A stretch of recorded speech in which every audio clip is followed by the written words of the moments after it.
Hello everyone, আজ দুপুরে চলে গেছিলাম বর্ধমানের কঙ্কালেশ্বরী মন্দিরে। আসলে এখানে যাওয়ার উদ্দেশ্যটা ছিল ভগবানের ভোগ প্রসাদ খাওয়ার জন্য। এখন দেখো লাইনে দাঁড়িয়েছিলাম, আর এটা ছিল শেষ লাইন। দুপুর 1টা থেকে এখানে কিন্তু খাওয়া দাওয়া শুরু হয়, আর এখানে ভোগ খাওয়ার জন্য সকালে টিকিট কাটতে হয়। 8টা থেকে দেওয়া শুরু হয়। এখন টিকিটগুলো হাতে দিয়ে ভেতরে চলো যাওয়া যাক। আর ভেতরে আসার সময় দেখো কি সুন্দর সব কিছু, মানে এখানের ব্যবস্থা এত সুন্দর, মানে কি বলবো, না এলেও তোমরা বুঝতে পারবে না। এখানে আমার এটা নিয়ে দ্বিতীয়বার আসা হলো। আর এখানে আসার আগে থেকেই প্লেটে দেখো বেগুন ভাজা দিয়ে রেখেছে। সব কিছু কিন্তু এখানে খুব পরিষ্কার পরিচ্ছন্ন। তোমরা কিন্তু অবশ্যই বর্ধমান এলে একবার কঙ্কালেশ্বরী মন্দির ঘুরে যেও, ভগবানের ভোগ প্রসাদ খেয়ে যেও।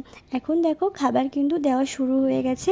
প্রথমে কিন্তু ভাত দিয়েছিল, আর দিয়েছিল সাথে ডাল, আর তারপরে দেখো দিয়ে দিয়েছিল পটলের তরকারি, আর দিয়ে দিয়েছিল চাটনি, আর তারপর দিয়েছিল বাঁধাকপির তরকারি, আর লাস্টে দিয়েছিল একদমই অবশ্যই পরমান্ন।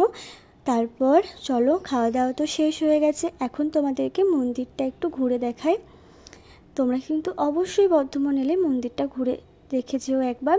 চলো কঙ্কালেশ্বরী মাকে তোমাদেরকে দর্শন করাই, আর আমিও নিজেও দর্শন করি। মাকে তোমরা সকলে দর্শন করো, মা যেন সকলকে ভালো রাখে, সুস্থ রাখে, এটাই চাই, আর কিচ্ছু না। চারিদিকটা তোমাদেরকে একটু ভালো করে ঘুরে দেখায়। চারিদিকে তো কি সুন্দর গাছ আর গাছ, পরিবেশটা সত্যি খুব খুব সুন্দর। আর এখানে দেখো শুনেছি নাকি গঙ্গা আরতি হয় শনি আর রবিবার। এখনও পর্যন্ত দেখা হয়নি, অবশ্যই একদিন দেখার খুবই ইচ্ছা আছে। যাই হোক, ভিডিওটা কেমন লাগলো অবশ্যই বলো। বর্ধমান এলে অবশ্যই ঘুরে যেও কঙ্কালেশ্বর মন্দির। Tata bye.